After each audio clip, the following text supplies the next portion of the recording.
Hi guys, and welcome back to World of Tanks, and it's the third part of the review special of the Monsters Among Us, and tonight we're on the Kaiju O-I, the Tier 6 Japanese Super Heavy Premium.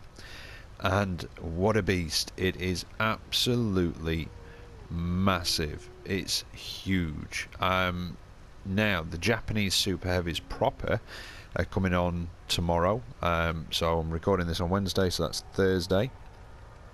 That they'll be coming on, and hopefully I'll be grinding my way through them and maybe do a sort of all the way to tier 10 sort of through that line. I'll have to see yet, but yes, I will be looking at the Japanese Super Heavies. It's something that I've been waiting a long time for, and I'm quite willing to put my other grinds on hold to get through those. But anyway, we're here to look at the Kaiju, and yeah, it is a beast. Now, I believe that the standard OI can either have a 10cm gun, which this one has, or it can have a 15cm howitzer, although I could be slightly off on that one. We'll find out tomorrow. But this one does have the 10cm gun, and it's not too bad. So let's have a quick look at the gun stats. Right, so it's got 175 penetration, 5 rounds a minute rate of fire with 300 damage, 201 pen on your premium rounds, which is not bad actually for tier 6, and 53 on your high explosive with 360 damage. Now, you can and will see tier 4s in this. I've been in a lot of tier 6 matches where I've been sort of top dog, and the 53 pen on your high explosive can penetrate a lot of the stuff you can see at tier 4 and some of the tier 5s as well. Aiming time isn't brilliant, as you can see, at 3.2 seconds, and the accuracy again not particularly stunning at 0.43. Traverse speed, well, as you would expect, this 150-ton monster only has a traverse of 18 degrees a second and a turret traverse of only 18 degrees a second. It has a 370 meter view range, which isn't bad actually for a tier 6 heavy, and it's probably because it's so big, and it's powered across the battlefield with a 1200 horsepower engine. Armour wise, it's 150mm on the front, 70 on the sides, 150 on the rear, and 150 all around the turret. And for once, that pretty much is kind of the whole story. We'll have a look at that in just a moment. Something I've been asked to include is ammunition costs. So for your standard ammunition, which are your armour piercing, 250 silver per shot. For your premium armour piercing, which you tend to get with the Japanese ones, they are 3,600 a shot, so a little on the pricey side. And your high explosive are 190. Equipment, I've left the equipment on that I got with it, which are obviously vents, gun laying drive, and a gun rammer. Although, after playing this, and you'll see in a minute, the top deck and the top of the turret is very big, very, very flat, and not particularly thick. In fact, it's very, very big. And artillery seem to love these things because they can land the shots just on the top of the deck there, and it generally penetrates and does full damage. So there is an argument for possibly a super heavy spore liner on this, but I'll leave that up to you guys if you get one and you find that it needs one. I mean, I've got one on my TOG and I've benefited from it, definitely. Skills, as you can see, I've now got repairs up full, swapped it out for track mechanic and training repairs again, and I'll probably maybe swap that out for sixth sense when that's done. But let's have a look at where the modules are, and we'll also look at things like your horsepower, your power to weight ratio, etc, etc. Your reload time is 12 seconds, so it's not too savage. Think of it as a sort of beefed up armour wise KV3 with a bit of a proper tank gun on it. I could imagine if you had the 15cm on this, it is just a beefed up KV2. Maximum speed of 29 kilometers an hour, and it will struggle to do that on the flat. It will do it, but it'll take its time getting there, and going uphill, yeah, it's very, very slow. Going downhill with all that weight behind it, though, it can shift. But it does have quite a poor power to weight ratio of 8 horsepower per ton. Even though it's a 1200 horsepower engine, it's a 150 ton tank. Reverse speed of 10 kph, so not very fast backwards either. There's your gun. Obviously tracks, which are very thick actually, and act as spaced armour like they would on all the other tanks. Radio just in the side of the turret. Ammunition is just at the front of those upper bits underneath the turret. And if you notice, the engine is the back part of those upper bits just underneath the turret, and 2 engine blocks just in there as well. Crew members, you've got 1 each in the front of the turrets, and you've got the driver sat down in the bottom, and then you've got 3 guys squashed into the big turret up on top. So pretty much if you hit the middle or the back of that turret and penetrate, you could possibly take out a crew member. Now, armour wise, 1 to 20 mil is somewhere. I can't. Oh, there, just behind the gun. Look, so a little bit spaced armour just behind the gun. 21 to 30, I think, is again possibly just underneath the gun. Yep. And then you've got 31 to 50. Now this is where the armour gets a bit more interesting on the tracks. You've actually got 31 to 50 mil of side skirt there. Then you've got the big thick tracks, and then you've got another 31 to 50 mil of the inside of the hull. So that bit's actually could be thicker than 70, and I don't have the exact figures because we don't have them. We just have this sort of range, but that could possibly be thicker. Now 51 to 70 mil, and I'm assuming this is the 70 mil bit. So if you've got the side of one of these things, that's the bit you want to be aiming for. And if you aim towards the back of it, you're likely to damage the engine, and if you aim towards the front, you're likely to damage the ammo rack. And then we get a big jump up to the 150 mark, which is basically the upper and lower plate all around those turrets on the front, the big flat strip just behind them, all around the actual turret itself, the angled strip across the back, the rear turret, and the back side of the tank. So that is 150. I did miss, sorry, the upper decks as well, which is the 31 to 50. That's why artillery like to pound on these things, because if they can hit that big open deck, generally they can penetrate and do full damage. Now, if you're wanting to take one of these down from the front and you've got the penetration to do it, one of the easiest places, if they're unangled, is that flat strip behind the front turrets, because it is flatter than the rest of the tank. Or if you can get these frontal turrets and they're angling like this, it does flatten out the angles on those turrets and makes them easier to pen as well. And that's where you've got to be careful side scraping in these, because as you're side scraping, you're revealing that big corner there of the flatter part, and that's one of the easier places for you to be penned. But I have bounced a lot of shots off the back of this, because that strip of the upper part of the deck there is actually more angled on the back, and they have to shoot up to get to it, which increases the angle. So yeah, I have bounced a few shots off the back. Now really, these things don't have great gun depression. It's not too bad over the front, but over the sides and the rear is, yeah, pretty damn poor. So one of the ways to deal with these, if you're close enough, is to just get up alongside it, and it just simply cannot get the gun down to shoot at you. As long as you're not in something like a KV5 or another OI, then you'll be fine, generally. But yeah, get up alongside it, and half the time it won't actually be able to get its gun down to shoot at you. And it's awful me telling you this, because I've been having so much fun in this, and a lot of people just don't know how to take them out yet and just resort to premium spamming, which I've seen a lot of today. But yeah, get up alongside, or possibly even round the back, but I'd say the side's your best bet because it's the thinnest armour. And I think that's pretty much covered everything about the Kaiju that we can talk about, and I think it's just a case of taking a look and seeing how it handles. I mean, concealment, yeah, 0.1. You're not going to miss this thing. Although, having said that, I think I did manage to sneak up on a T50-2 earlier, which was quite funny. 950 hit points, which is slightly above the average, I would say, for its class, which is, well, it's what you'd expect really. Like I say, it is massive. So yeah, I think that's it with the Kaiju. Something I will just sort of talk about quickly is some of the packs that are coming on. On the 10th, you've got the one with the Kaiju, the Crafts Panther, when it loads up, and the Lycan, all with 3 pieces of equipment, 7 days of premium and 3 ops, and that's 22,005. On the 17th you get the loaded ones, and you get 1 piece of equipment, 3 days of premium, and 3 times 3 boost ops. Oh, you also get the boost ops with the 3-pack.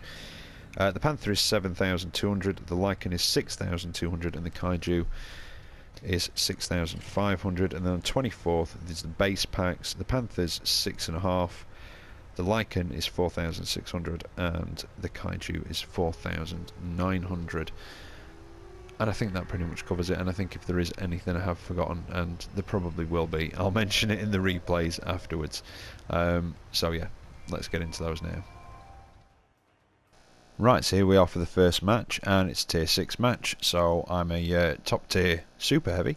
It's Prokhorovka Knight, and it's a standard battle, and of course I did forget something. Silver bonus and XP bonus is 30% for each, so that's quite respectable actually for a tier 6 premium. I think they, mind you, it might be about average actually, but yeah, anyway, regardless, 30% on each.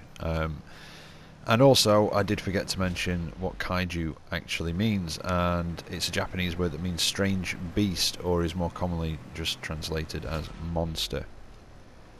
And you could see at the beginning there, I was just showing the gun depression over the side of the tank, and yeah, it's virtually non-existent. So if you can get up alongside one of these things and you are low enough, chances are it's not going to be able to get its gun down to shoot at you. It's not too bad over the front, and over the back I can't remember. I don't think it's very good over the back though, if memory serves me right. No, it's not. So get close enough behind or along the sides and it shouldn't be able to get its gun down to shoot at you. And this is a match from a couple of days ago. I think it's my second or my third match in it. I've still not got a master in this yet though. I've got some first classes, a few of them, but I've not actually got a mastery badge in it yet, an ace tanker. So there's somebody who's bought these that's doing very well in them. And there's no damage standing stats there for your Mark of Excellence at the moment. I don't think they've got enough data to actually set them up yet. And in this match, yeah, it just shows what this is capable of when you're top tier. But it does remind me of some of the other slower tanks. I know I said it's a bit like a KV2. I know the gun's a lot less damage than a KV2. I think that does something like 910, is it? Or it's either 750 or 910, I think, with this high explosive. Which is ridiculous, but I think that's something similar to what the standard one of these does with its 15cm. I know it's quite often referred to as a sort of Japanese KV2. Now, it's a bit of a dodgy shot on that KV1, and I don't know where that went. I think it hit the train. But I've had quite a few matches in this where, because it's slow, if you go one way expecting to see certain tanks, like on Pearl River for example, and you expect a lot of the heavy tanks to go over to the western side, where that bridge is across the river, and there's the sort of valley with the 3 paths through it, and you do expect a certain amount of heavy tanks to go that way, and I went that way earlier, and there was one heavy, one medium, and that was it. And I didn't really see many tanks, and you're not fast enough to actually, you know, get around to get where the tanks are. So if you go the wrong way, yeah, it can kind of bugger you up a little bit for the rest of the match. And I've also, because the rate of fire, it's not, I mean, it's not bad at 5 rounds a minute. It's not too bad for the size of the gun and the damage that you get out of it. But I've had a lot of matches where I've done a lot of damage, you know, or you know, a fair amount of damage, say 1500 to 2000, 2100 damage, but only 1 or 2 kills, and it's because I'll put a hit in, take off a big chunk of damage, and then somebody else will finish them off, or I'll put a couple of hits in, and then before I reloaded, somebody finishes them off, that sort of thing. So I have had a couple of Confederates out of this as well.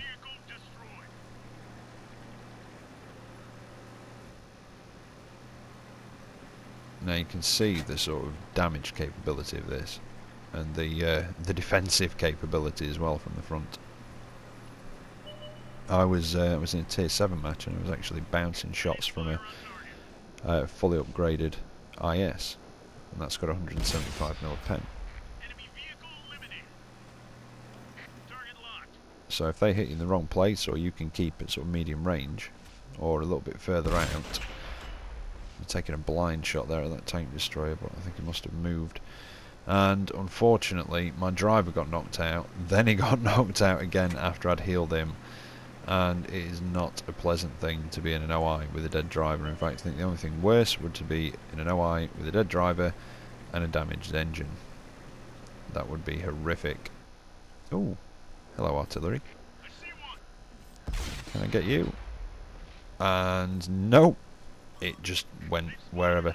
But yeah, in sort of your higher tier matches, if you can try and keep at medium range, or even a little bit further out, although at that range your accuracy does become a bit of an issue. Obviously penetration, you lose penetration over range. So when you're up against things like tier 7s and tier 8s, the further away you are, the better off you are, because their shells will lose penetration. And you've got 150mm of armour on the front, and like I say, your upper plate is quite a good angle on it, so you can bounce quite a few shots at sort of medium to long range. And then in these low tier matches you can afford to be a lot more aggressive. Some of the tier 7 matches against some of the tier 7s you can actually be quite aggressive in it as well. And in fact I think the second replay I've chosen is a tier 8 match. Now I am very slowly trundling across the battlefield, and I think the plan at this point was to basically work my way towards the enemy cap, because I am in a very big, very heavily armoured, new tank. And at this point, because this was, I think this was Monday, nobody had really seen these, so people didn't really know where to shoot them. And my plan was basically, because I'm very slow, I'm not going to be chasing anything else. Hopefully those guys down near our cap can hold off anything that goes to our cap, and I can sit in the enemy cap and try and draw the tanks to me, because I don't want to be chasing them all over the bloody field. There's the A43 that was taking shots at me. Oh, that was a lucky one. Just ducked down in time and that sailed over his head. And I don't know if you can hear it, but there's sort of a different sound to these shells. Kind of a whistle. And here he comes, and his tracks eat it.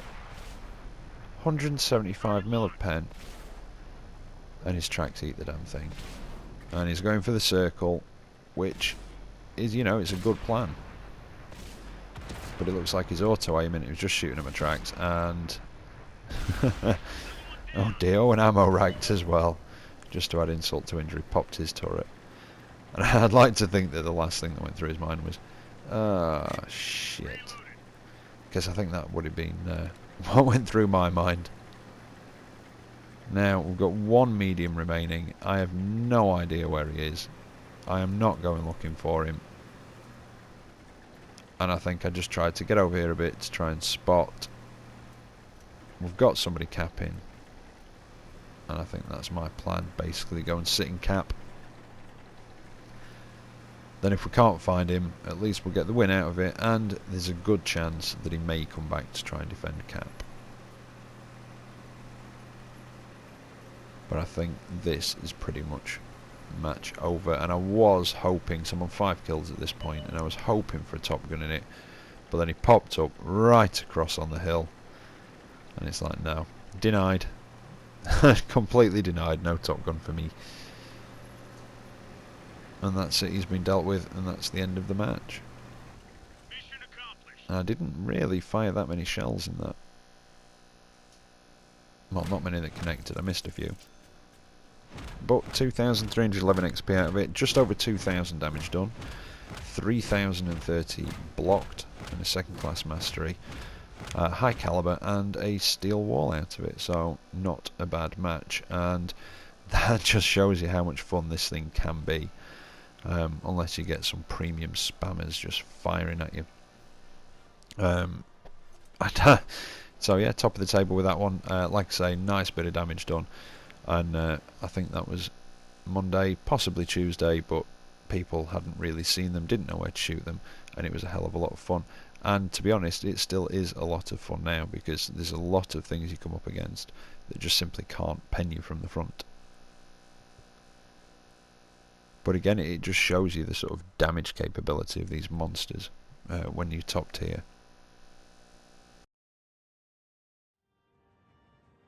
Right, second matchup for you, and it's on Tundra. It's an encounter battle, and yeah, it's a tier 8 match, so I am not top tier, I am bottom tier. And like I say, when you're bottom tier in this, you kind of have to use it a bit like a support tank. Stay at a distance, which increases the chance that you're going to bounce. If you can find anywhere big enough, I've found, you know, the odd place on a few maps, hide your hull and just use your turret. I mean, your turret, it's a lot smaller than the hull, which sounds pretty obvious, but, you know, your hull is a big target, your turret not so much. So if you can find something to hide your tank behind and go hull down and just show your turret at sort of maybe medium range, you've got a good chance that they'd miss, and a good, you know, a fair chance that they'll bounce. It's 150mm all round. Your commander's hatch, I don't think it's too big, although the tank's massive, so that could be a huge commander's hatch, but it doesn't look particularly big. But like I say, that's when your .43 accuracy can become a bit of an issue. Not massive, but you're not going to be aiming for weak spots. So, I mean, that's why I carry 20 of the premium rounds in this with 201mm of penetration. Because there's just sometimes when you need it. Enemies are capturing our base. You know, you're not going to be flanking particularly in this. You know, you'll get lucky, you'll get the flanks of things, but you're not going to try and outflank stuff in it. So we've got AT-15 down there. I'm going for the Commander's cupola on top. But as you can see, it missed. And I'm just backing off. I really don't want to be drawing his attention, because I don't think he'd have any trouble getting through my armour, to be fair. And there's a T-29 as well. Now, if he goes hull down, which he sort of is from the angle that I'm at, I'm not going to be able to penetrate his turret. And I've just taken a nasty hit from the IS-3. But I'm going to go for that weak spot on top of the turret, just behind the gun. And the accuracy was nice to me, and it managed to hit and penetrate. It's a very useful thing to know, that weak spot. If you can hit it, it's quite a good one. Now, I missed the T-34-85. He's got 90mm on the front of his turret, but yeah, I thought I should pen at that range. Didn't think he'd lose that much, and he's just starting to back off. I can't blame him. Bounced a couple of shots as well in return. I'm not quite sure what from, but I think I took another hit, possibly from the AT-15.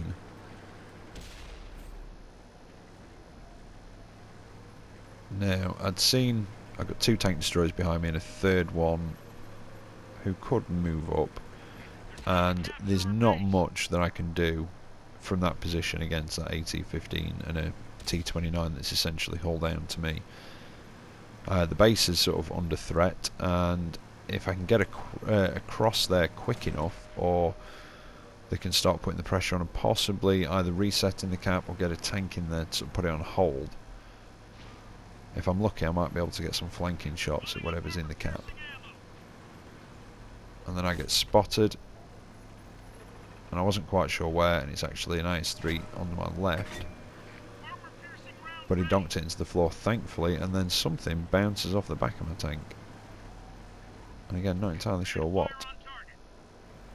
I can't get a shot on him, on that motherland.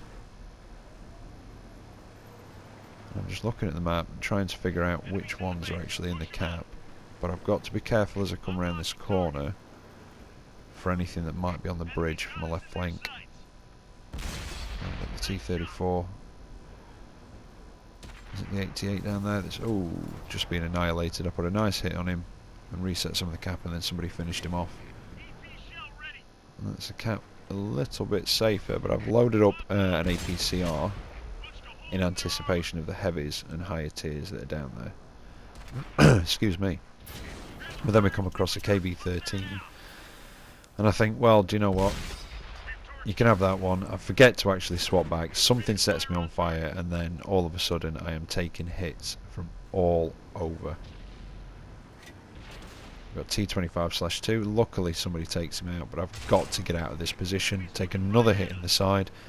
Excuse me, I think I've got a sore throat coming on.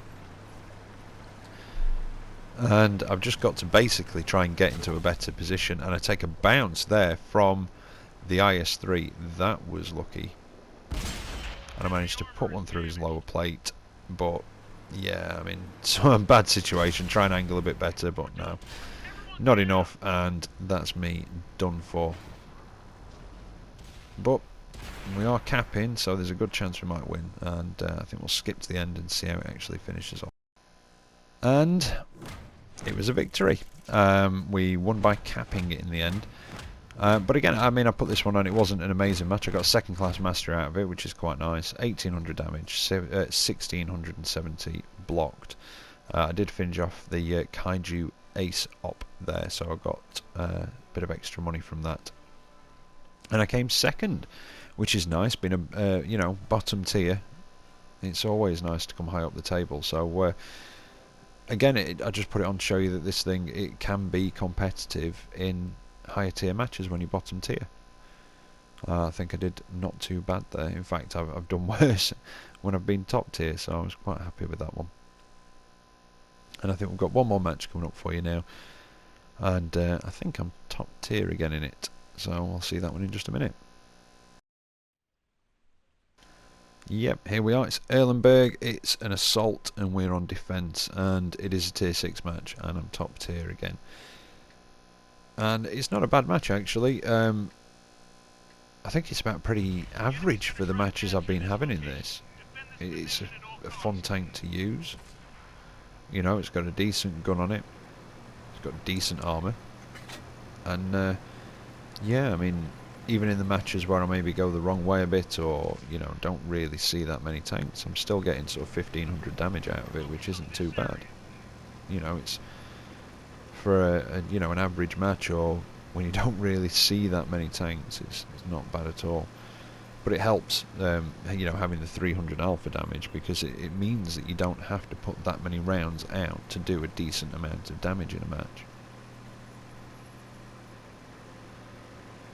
But it is a bit slow going uphill.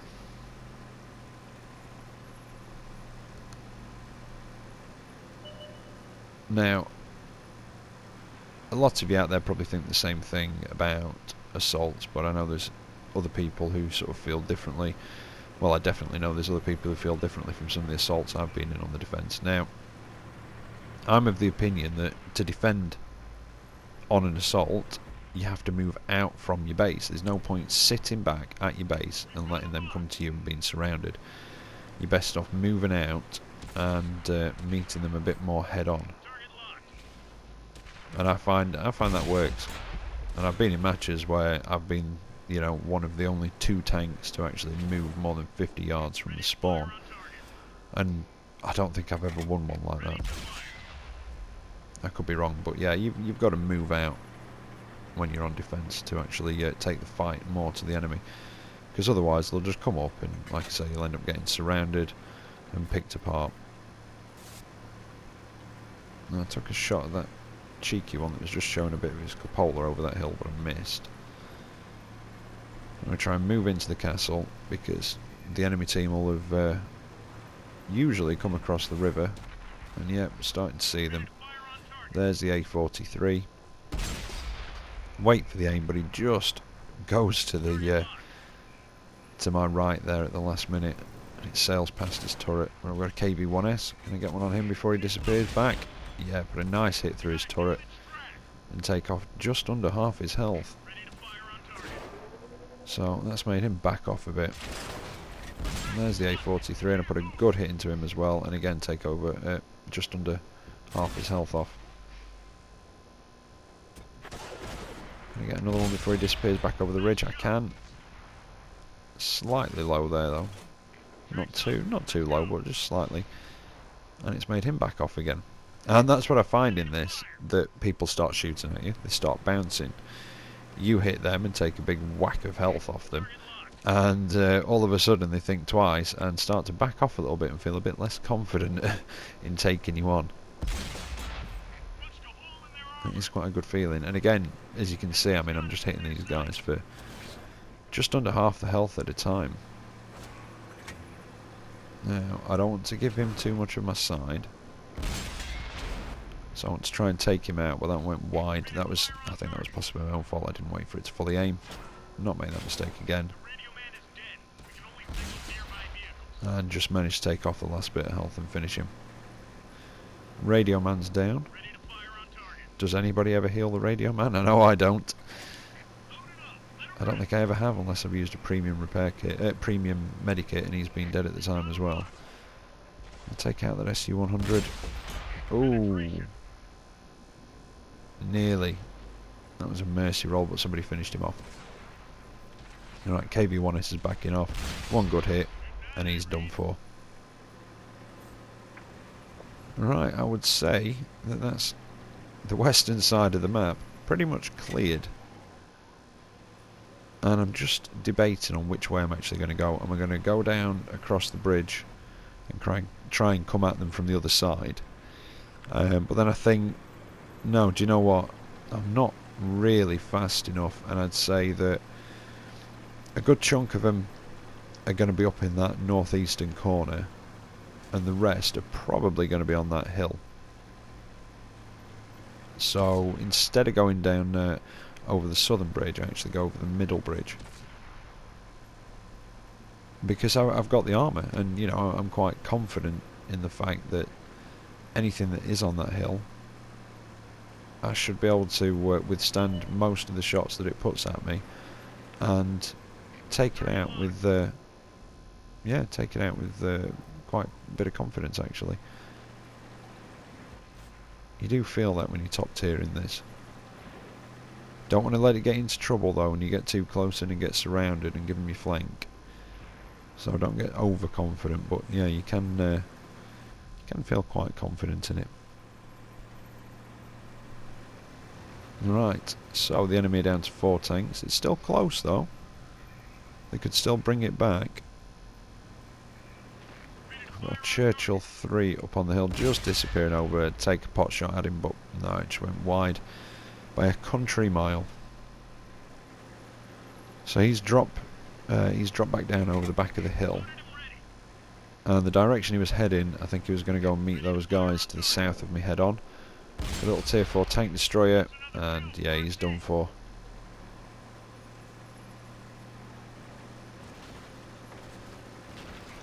Now that Churchill hasn't popped back up on the map, or I haven't noticed him yet anyway. So we've got another heavy up here. I know I saw a KV-2 heading up this way. I don't know what happened to him. And there's another tank destroyer knocking about somewhere. Oh, there's the Churchill 3. Hopefully those guys will be able to deal with him. But our base is undefended. I know there was a heavy going across this way. And like I say, I'm not the fastest, so that's why I'm just heading straight back for base, because if they start capping, I want to be on my way there already. And it's just a case of waiting for him. There's... yeah, Churchill's been dealt with. There's the last remaining heavy, although there's still a tank destroyer somewhere. Enemies are capturing our base. And there's the cap. And there's the tank destroyer. He's in the cap as well. So he's in the cap. The heavy will be sat somewhere nearby. And more than likely, well, the tank destroyer's just been taken out, but I was going to say more than likely he'll have put one person in the cap, and then obviously he's going to try and intercept anything that comes back to reset the cap. We lost the target.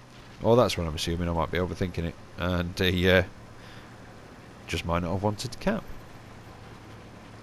Now he's down in the river somewhere. There he is. KV-1 put a nice hit into him. Half his health gone already. And he knocks my tracks off, but to be honest, that's pretty much all he can do. Another one nearly finishes him off. Can I reload and get the kill on him, or is somebody going to poach it? And there you go. So not quite the kill on that one. But there you go, the Kaiju O-I. I have had a lot of fun driving this thing. I really have.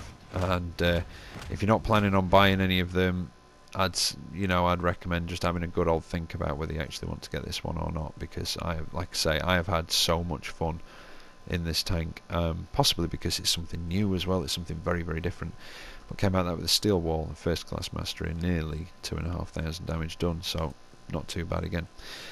Anyway, I hope that's answered some of your questions about the OI, and I'll be back tomorrow with the last of the monster tank reviews, the Lycan T71. And as always, if you've enjoyed what you've seen, don't forget to leave a like, and if you haven't already, subscribe to the channel. So take care out there, and I'll catch you next time. See you later.